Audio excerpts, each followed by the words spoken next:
I'm David Friedman. A few days ago, I found myself in a conversation with a stranger, defending my father's views about getting the government out of education. The man I was arguing with responded that education was too important to be left to the free market. It seemed to me he had it exactly backwards. If I had my choice, I'd like to get the government out of both delivering the mail and running the schools. But if I had to choose, I'd leave them with the mail. After all, if the government is in charge of delivering the mail, all that means is that some of our letters get lost. If governments are in charge of running the schools, that means that some of our children never learn to read. Education is important. It's not the only important thing. Consider the same argument applied to food. Surely food is a very important thing, and so if important things should be done by government, it seems to imply that the government ought to take over the supermarkets and the farms. The experiment has been tried.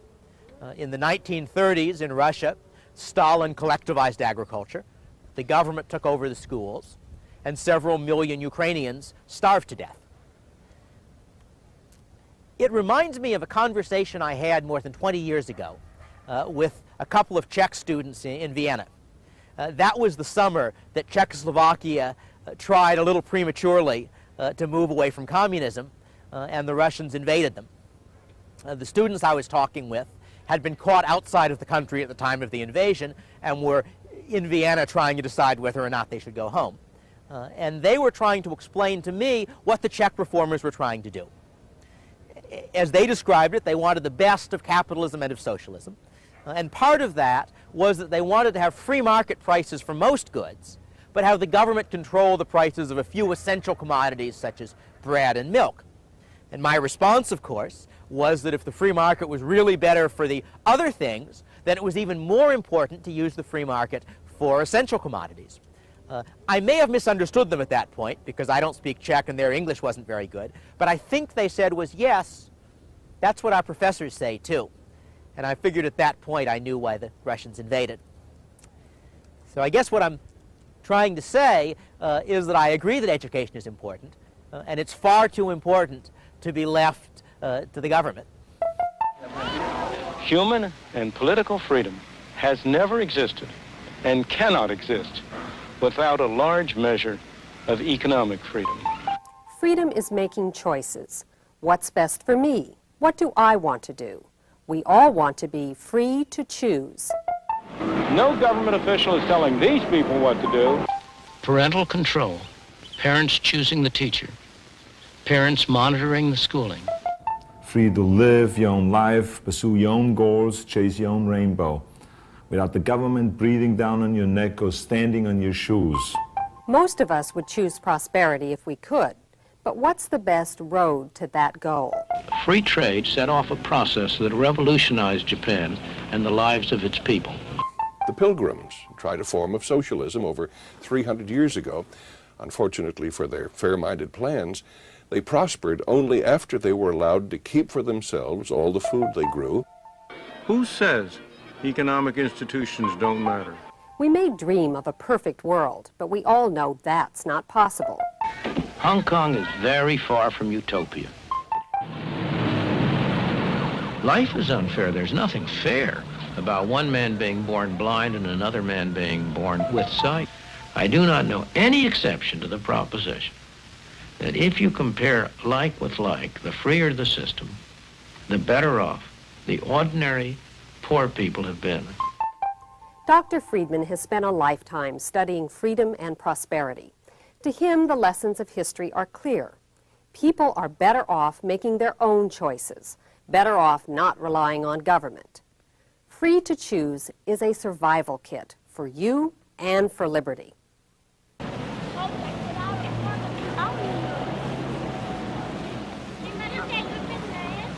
These youngsters are beginning another day at one of America's public schools, Hyde Park High School in Boston.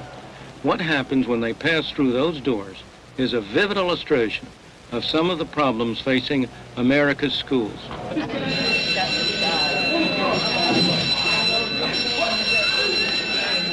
They have to pass through metal detectors.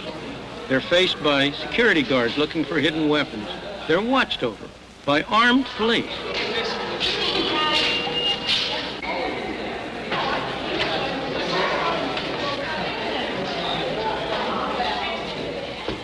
Isn't that awful? What a way for kids to have to go to school through metal detectors and to be searched. What can they conceivably learn under such circumstances? Nobody is happy with this kind of education. The taxpayers surely aren't. This isn't cheap education. After all, those uniformed policemen, those metal detectors have to be paid for.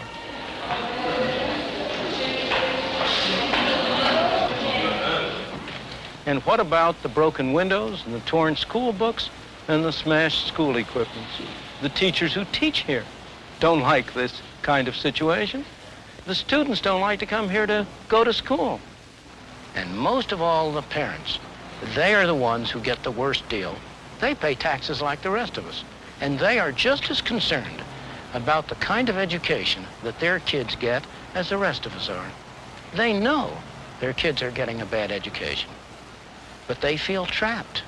Many of them can see no alternative but to continue sending their kids to schools like this.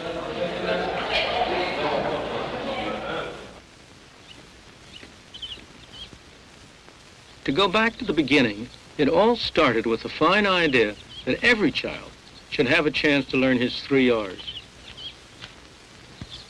Sometimes in June, when it gets hot, the kids come out in the yard to do their lessons, all 15 of them, ages 5 to 13, along with their teacher. This is the last one-room schoolhouse still operating in the state of Vermont. That is the way it used to be.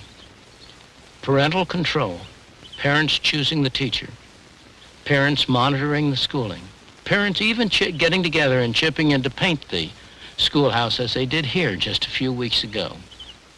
Parental concern is still here, as much in the slums of the big cities as in bucolic Vermont. But control by parents over the schooling of their children is today the exception, not the rule. Increasingly, schools have come under the control of centralized administrations, professional educators deciding what shall be taught, who shall do the teaching, and even what children shall go to what school. The people who lose most from this system are the poor and the disadvantaged in the large cities. They are simply stuck. They have no alternative.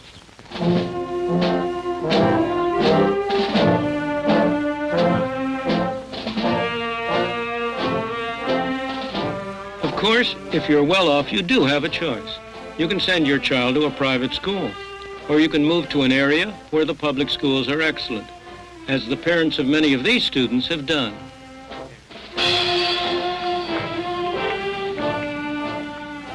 These students are graduating from Weston High School in one of Boston's wealthier suburbs.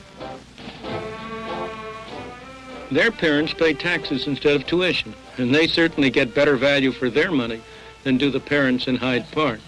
That's partly because they've kept a good deal of control over the local schools, and in the process, they've managed to retain many of the virtues of the one-room schoolhouse. Miss Andrew Green, Margaret R. Story.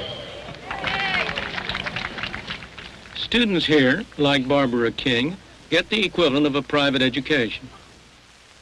They have excellent recreational facilities. How does his plan differ? They have a teaching staff that is dedicated and responsive to parents and students. Barbara.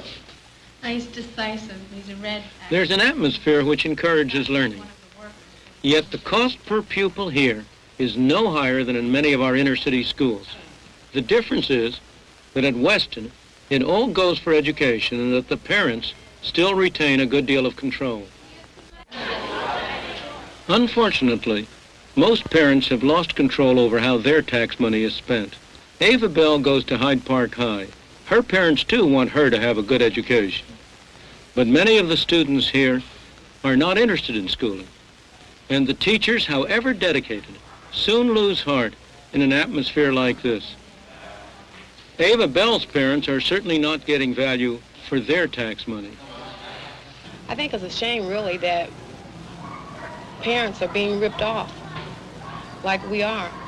When I say, I'm talking about parents like me that work every day, scuffle to try to make ends meet.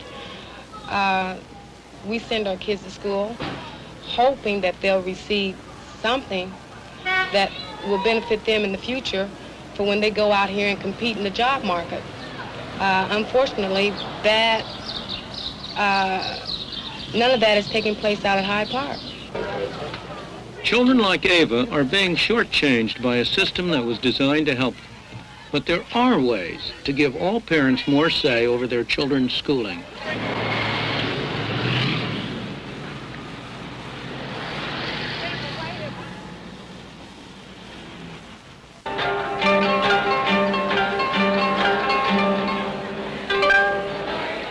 This is a fundraising evening for schools supported by a voluntary organization, New York's Inner City Scholarship Fund.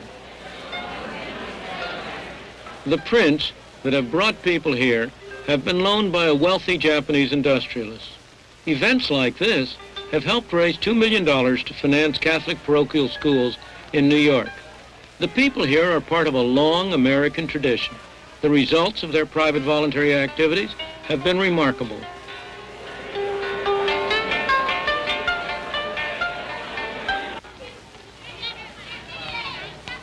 This is one of the poorest neighborhoods in New York City, the Bronx.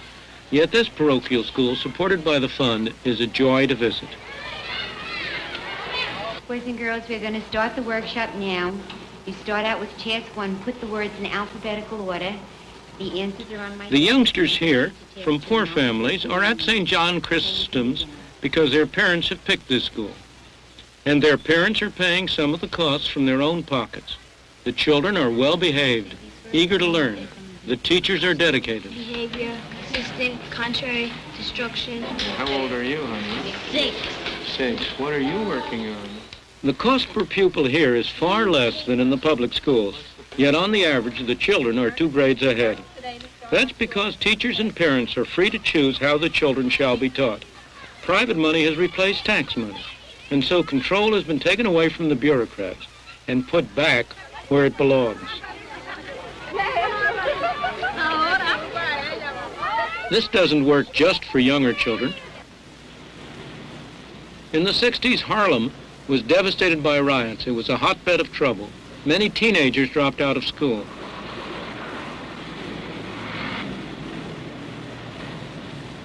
Groups of concerned parents and teachers decided to do something about it. They used private funds to take over empty stores, and they set up what became known as storefront schools. One of the first and most successful was Harlem Prep.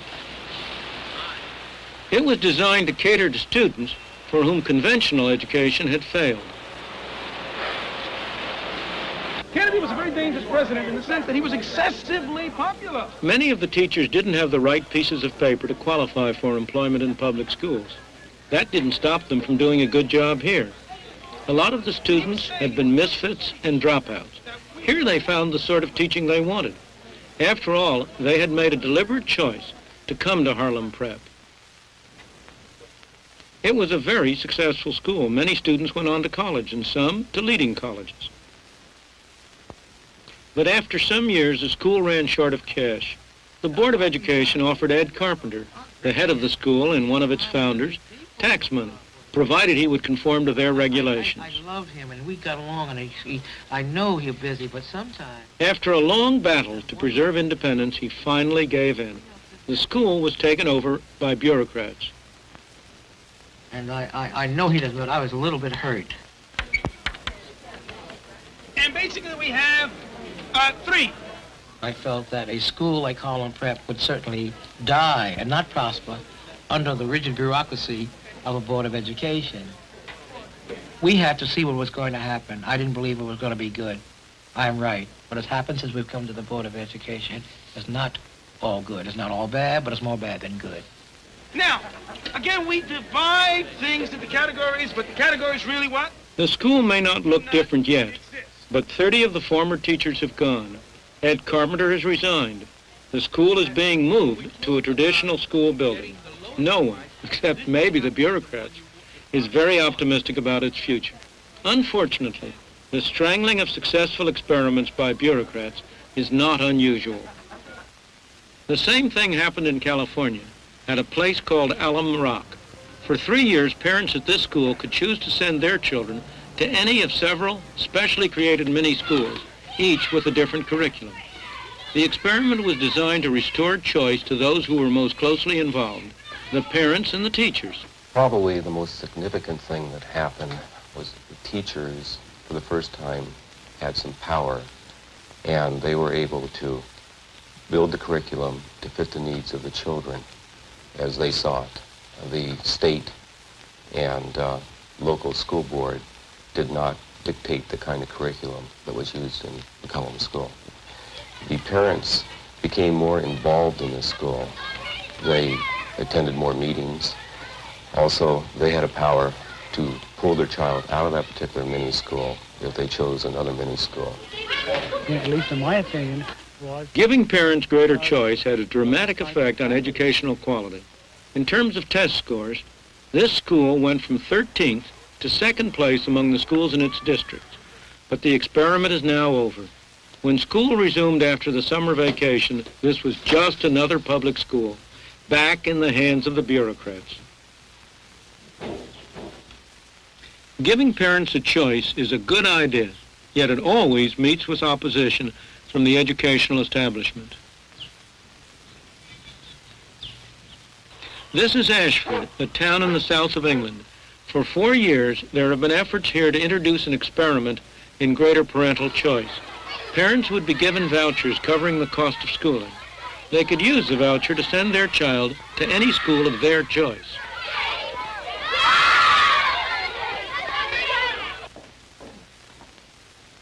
I have long believed that children, teachers, all of us, would benefit from a voucher system. But the headmaster here, who happens also to be secretary of the local teachers union, has very different views about introducing vouchers. We see this as a barrier between us and the parent. This sticky little piece of paper in their hand, coming in and under duress, you will do this or else. We make our judgment because we believe it's in the best interest of every Willie and every little Johnny that we've got, and not because someone's going to say, if you don't do it, we will do that. It's this sort of philosophy of the marketplace that we object to. In other words, Mr. G objects to giving the customer, in this case the parent, anything to say about the kind of schooling his child gets. Instead, the bureaucrats should decide. We are answerable to parents through our governing bodies, through the inspectorate to the Kent County Council, and through Her Majesty's Inspectorate to the Secretary of State. These are people, professionals, who are able to make professional judgments. But things look very different from the point of view of parents.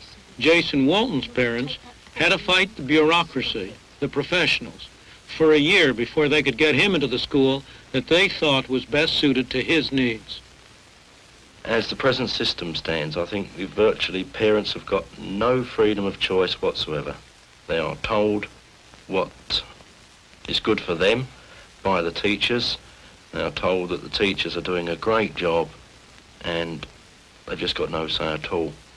If the voucher system were introduced, I think it would bring teachers and parents together, I think closer. A parent that is worried about his child would remove their child from a school that wasn't giving a good service and take it to one that was. And if a school is going to crumble because it's got nothing but vandalism, it's generally slack on discipline, and the children aren't learning, well, that's a good thing from my point of view. Even good schools like this would benefit from a voucher system, from having to shape up or see parents take children elsewhere. But that's not how it looks to the headmaster. I'm not sure that parents know what is best educationally for their children. They know what's best for them to eat. They know the best environment they can provide at home. But we've been trained to ascertain the problems of children, to detect their weaknesses, to put right those things that need putting right. And we want to do this freely, with the cooperation of parents, and not under any undue strains. Well, I can understand the teacher saying, yes, it's a gun at my head, but they've got the same gun at the parents' head at the moment. the parent goes up to the teacher and says, well, I'm not satisfied with what you're doing, and the teacher can say, well, tough. You can't take him away, you can't move him, you can't do what you like, so go away and stop bothering me. That can be the attitude of some teachers today, and often is. But now that the positions are being reversed and the roles are changed, I can only say tough on the teachers. Let them pull their socks up and give us a better deal and let us participate more. In America, there is one part of education where the market has had extensive scope. That's higher education. These students attend Dartmouth College, a private school founded in 1769. The college is supported entirely by private donations, income from endowment, and student fees. It has a high reputation and a fine record.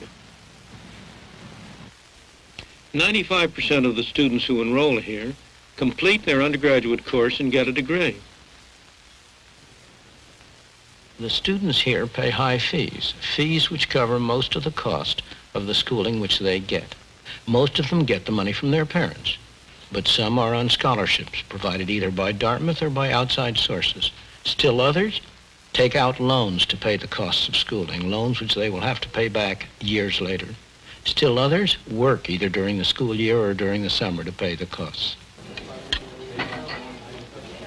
Many students work in the college's own hotel. This girl is helping to pay her own way, which is pretty good evidence that she's serious about getting an education. Lovely sauce for the fish. Sure, it's a lemon and butter sauce. Would that be okay? Parents of prospective students come here on shopping expeditions to check out the product before they buy. What you have here is a private market in education. The college is selling schooling. The students are buying schooling. And as in most such markets, both sides have a strong incentive to serve one another. For the college, it has a strong incentive to provide the kind of schooling that its students want. If it doesn't, they can simply pick up and go elsewhere. For the students, they want to get their money's worth. They are customers, and like every customer everywhere, they want to get full value for the money they are paying. Really would like to know where the chromium is binding on these nucleotides. There is some stuff here in full program in women's studies. The students, in effect, earn part of their keep by helping to solicit alumni for contributions, knowing full well that they will be solicited in their turn. If we could get any sort of pledge from you, it would be greatly appreciated. It's another way in which the real value of education is brought home. Right. Well, I can't tell you how much the alums... Really, it's because of your donations and people like you that I'm able to go to Dartmouth. Otherwise, I'd be paying more than $12,000. Well, thank you. You pay about 50% of our tuition. I don't know if you're aware of it. Oh, that's fine. Actual pledges and This may not be the usual idea of an economic market, but it is nonetheless a marketplace where buyers can choose and sellers must compete for custom. I realize that, too. What happens when the educational market is distorted? Look at state colleges and universities. Their fees are generally very low, paying for only a small part of the cost of schooling. They attract serious students, just as interested in their education as the students at Dartmouth or other private schools. But they also attract a great many others. The University of California at Los Angeles.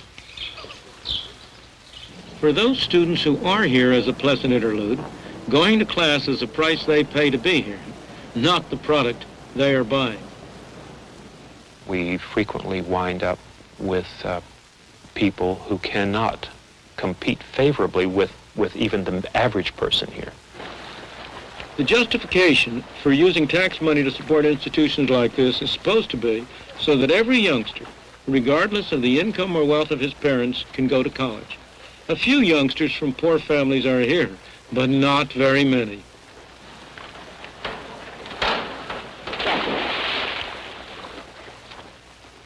Most of these students are from middle and upper income families, yet everybody, whatever his income, pays taxes to help support these institutions.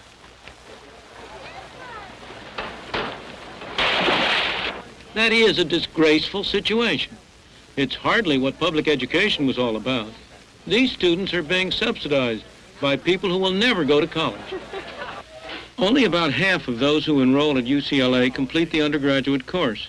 Compare that with the 95% at Dartmouth who finish the work for their degrees.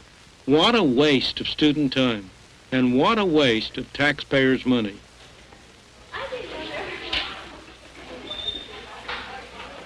What should we do about this disgraceful situation? We must have a system under which those who are not able or do not go to college are not forced to pay for those who do.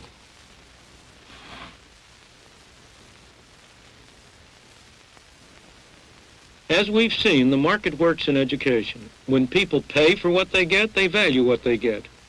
The market works in higher education. The state of being uneducated, you don't know enough. It can also work at the level of primary and secondary education. Ignorance, right. Ignorance. Until we change the way we run our public schools, far too many children will end up without being able to read, write, or do arithmetic. That's not what any of us wants. The system is not working, and it is not working because it lacks a vital ingredient. The experts mean well, but a centralized system cannot possibly have that degree of personal concern for each individual child that we have as parents. The centralization produces deadening uniformity. It destroys the experimentation that is a fundamental source of progress. What we need to do is to enable parents, by vouchers or other means, to have more say about the school which their child goes to, a public school or a private school, whichever meets the need of the child best. That will inevitably give them also more say about what their children are taught and how they are taught. Market competition is the surest way to improve the quality and promote innovation in education as in every other field.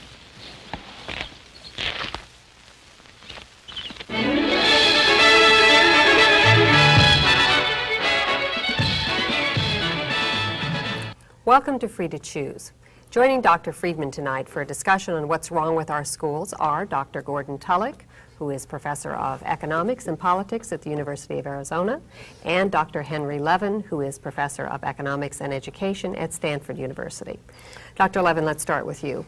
What's wrong with giving parents the choice where to send their children to school? Oh, I like the idea of giving parents the choice of where to send their children to school. Within the public sector, in schools that are concerned about the social benefits of education, that is creating a society where there's a common set of knowledge, social cohesion, and so on. So that would be my goal.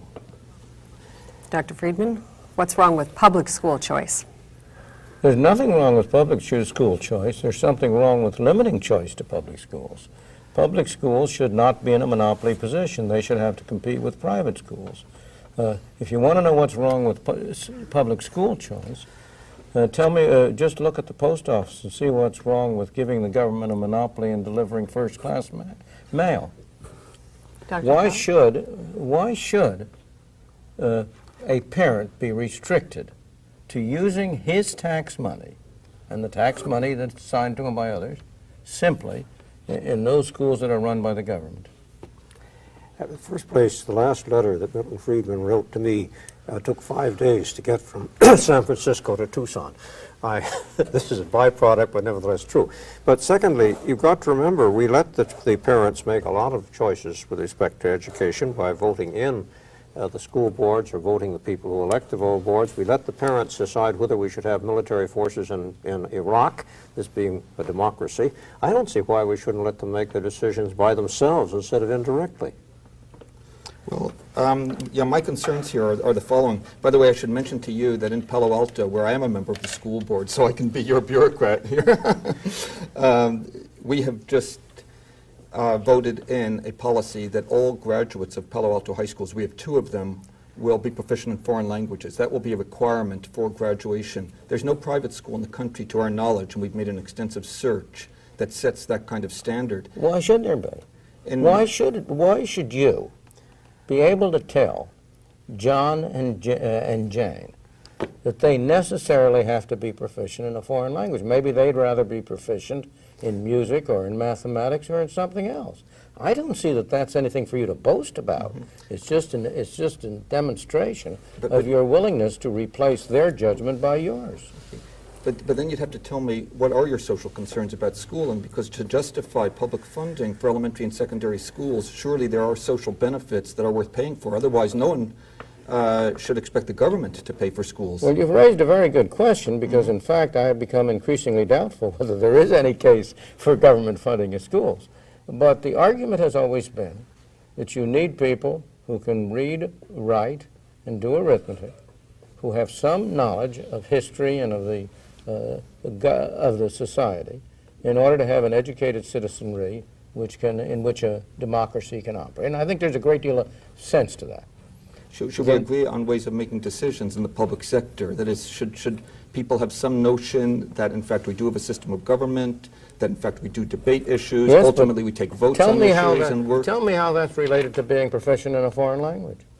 Oh, well, the foreign language is one concern. In other words, that's a concern that well, I have. But where does that, how is it justified? The foreign on the grounds or knowledge of government processes? Excuse me, I agree with you that you need some knowledge. And I agree that in any system in which the government is going to provide money for people to go to school, it is not inappropriate that they should specify certain minimum requirements in spending that money. And I would agree with you that one of those minimum requirements would be some knowledge of the mechanisms of government. But it certainly doesn't include proficiency in a foreign language, and yet that's what you're proud of. But then what you say, that we're in agreement on the principles that we should specify certain criteria for schools, but on the other hand, you're saying that parents should just have a choice of a school regardless of what it does. At least that's my understanding. No, I'm not saying that at all. Could I interrupt? In the latter part of the 19th century, the schools were subsidized. In England, you could send the children anywhere you want, but the subsidy depended on how many children passed certain specific examinations.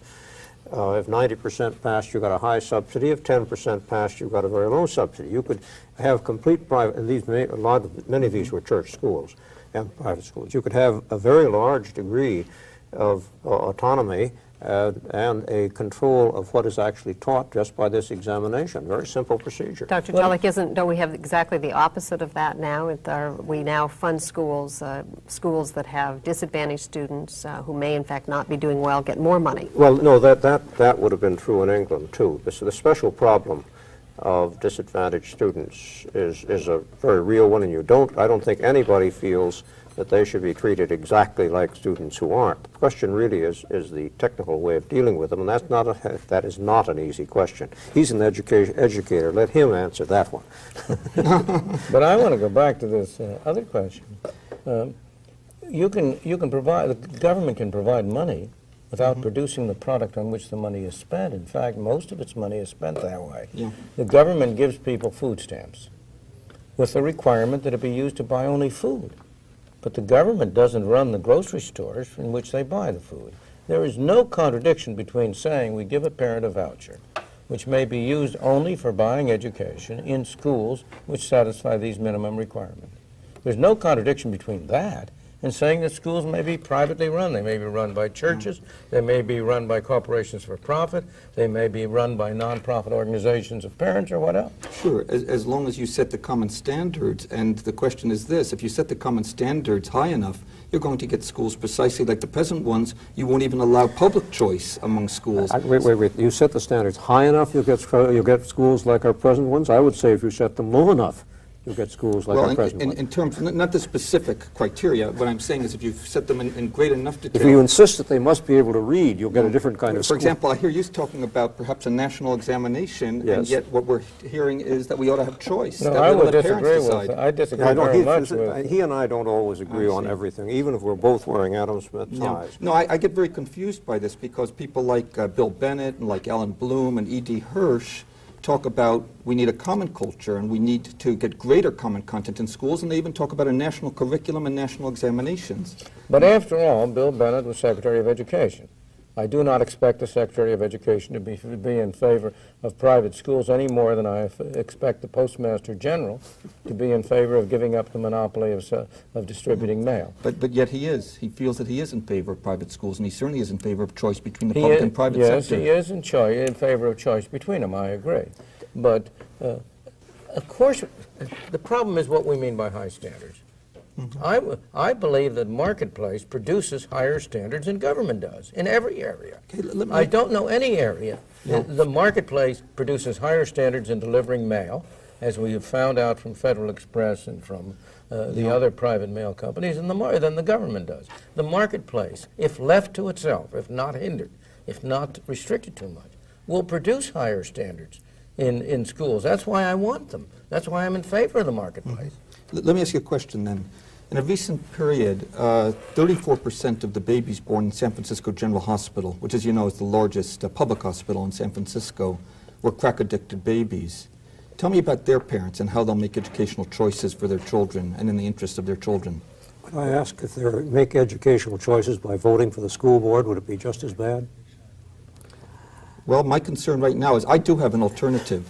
If you go to the Daniel Webster School, again right here in this city, you'll find a school in the public sector with decentralized control and accountability, with the largest gains in test scores this past year in the city of San Francisco. So I would maintain that reform is possible within the public sector. You need vast decentralization, and the only issue is whether that's possible politically, and I suspect we could discuss that. Well, with these mothers, these children you were talking about, could they go to Daniel Webster? Yeah, that's very important because, see, Daniel Webster is in the area where there is a public housing project, the Potrero Hills housing project, and it's precisely those neighborhoods that produce these crack-addicted babies. So but I think are the mother would the crack addict? You're concerned about the crack-addicted mother producing crack not being able to choose a private school. Why can she choose a public school? Well, in this particular case, I think they're fortunate to be in that neighborhood where we've tried to start this kind of decentralized approach. Aren't you really saying that education? Aren't you really saying that the choice has been made for them and that you're therefore confident of that? Not only has it been made for them, but I think it's a very good choice that's been made for them because these particular families are under tremendous stress and simply do not seem to place a high priority on educational decisions. But I think the great defect in the kind of talk we're hearing from you is the attempt to treat 100% of the people one way because 5% of the people have to be treated differently. There are disadvantaged children like the crack babies. And as Gordon was saying before, they cannot be treated like everybody else. I quite agree. No question. But I would like to have a system in which 90% of the parents, that 90% which will make sense, which we do trust in every other way to be responsible for their children, that 90% has the greatest opportunity to provide their children with the kind of schooling that they will think will benefit their children most. And we have special treatment for the 10% falling out. Now, you take your public school or government school in San Francisco. Of course there are exceptions in the public school system. There always have been. We showed one in the film of the school outside Boston, which was a very good school for a different reason. The problem is they don't last. And the problem is that they cannot become general because there is no mechanism for getting rid of the bad schools. There's no effective accountability. And the only effective accountability you can have is the right of the customer to say, I won't buy or I will buy. Let me ask another question, Dr. Friedman. What about the schools? Will they be required to take all children once the parents have made the choice? No, not at all. Any more than restaurants are required to admit all customers. Well, they are required to admit all customers on the basis of race. Yes, I would in that case. Again, I'm saying that the use of the voucher can be contingent on certain requirements. And I think it is generally agreed that non-discrimination with respect to race would be one of them. Now, it's an interesting thing, in fact, that in the private religious schools, the Catholic religious schools, they tend on the whole to have a larger mixture of minorities than most so-called public schools. And the reason is very simple. The minority parents get such bad schooling in the areas where they are that even though many non-Catholics, for example, the proportion of blacks in Catholic primary schools is very high. I've forgotten what it is. but they get a better schooling there. They feel they have better discipline. And they're willing to pay for it. And they're willing to pay for it. But if that's true, it's interesting that the Coleman results show that although the private schools outperform the public schools academically, it's by a very small amount. That is, the private schools, adjusting for race and social class, are about the 52nd percentile relative to the public schools being at the 50th percentile. And what's of interest to me is, why is it that 48% of private school children are performing below the average for public school children? The answer to that is that you have only a very limited degree of competition in the private schools. The Catholic schools, and the parochial schools in general, have a comparative advantage over strictly private schools. Here you have somebody down the street who's giving something away for free, and you're going to try to sell it. It's kind of difficult to do. The Catholics, or the Christians, I mean the other forms of Christian schools or Jewish schools, any of the parochial schools, are part of an institution which is willing to subsidize that process. And therefore, there is only a very small area of strictly private, profit, market-oriented schools. And if you had that, I think the performance would go up enormously. If you look at certain areas where you do have private schools, like in training television technicians and the like, they perform extremely well. No, we have to talk about that sector, because that's a very interesting sector. The guaranteed federal loans, as you know, apply to the post-secondary proprietary schools as well as colleges and universities. And a whole sector has risen to serve the poor. And that sector, but those guaranteed loans have become a scandal. That's absolutely right, and they become a scandal mostly in this post-secondary sector, post-proprietary institutions that serve the poor. They get them to sign these forms. Of course. And you know this, it's terrible, the system. It's disgraceful. And there's 70 to 80% loan defaults that all of us at this table are paying for. Of course, they're very small relative to the savings and loans debacle. But in fact, there's a market, and people are making choices. But I'm not, as you know, I'm not in favor of that system. As I said before, and I'm not in favor of the government subsidizing the people who are going into higher education. That's a very different question. But it does show how a market would work when people are given the power of a voucher to purchase education. Yes, but the point is they're not spending their own money. They're not spending the money that is being provided to them. Let's take a very different case. Well, credit, if people who are permitted to borrow money and not pay it back will do badly in any place. I think we can agree there is a government function, which is making people who borrowed money repay their debts. Whether the debts are borrowed for that purpose or to buy a car.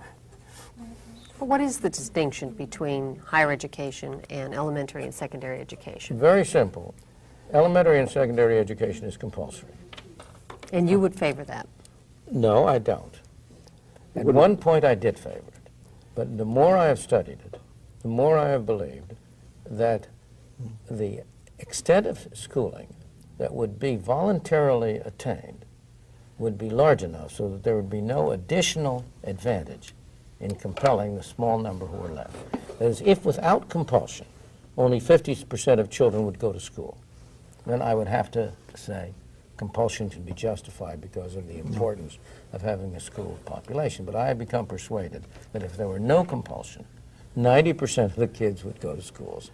And therefore, I no longer see the necessity of compulsion. This, in fact, was true in England before they introduced the public school system. Ed West demonstrated, I think it's higher than 90, I think it's 95 or 97%.